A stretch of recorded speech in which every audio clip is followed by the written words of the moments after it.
Have you ever wondered, what's the point of worship? Who is worship for? And how does it change us? Whether we worship in York Minster, in another church, or in other places, the central shared characteristic is that we come together as a community in prayer, in praise, in lament, and in song.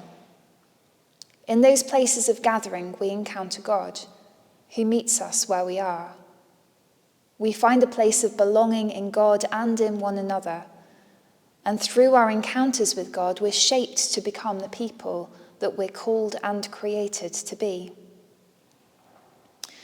What this means is that whether we attend a Sunday Eucharist, or a midday communion, or matins, or evensong, whether we're regular members of the Minster community here, or visitors or pilgrims, we ought to be entering into these acts of worship expecting to be changed.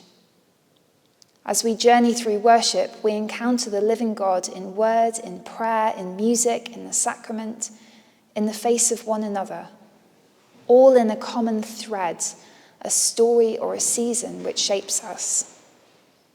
When we encounter God in this space, we're changed, and so worship in itself is a place of transformation. As with many church traditions, our worship is crafted with both words and silence. There's something particularly powerful about God meeting us in places of silence, where we're called to listen and to receive. We also learn something of God in the words which shape our worship, words which are both said and sung. And as we say and sing these words, particularly prayers that we say week by week, they become a part of who we are.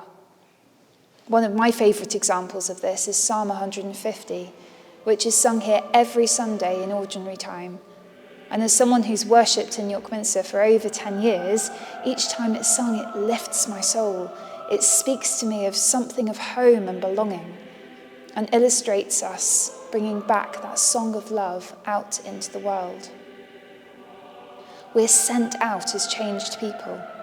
We're changed more into the likeness of Christ, changed to go and to be the hands and feet of Christ in the world.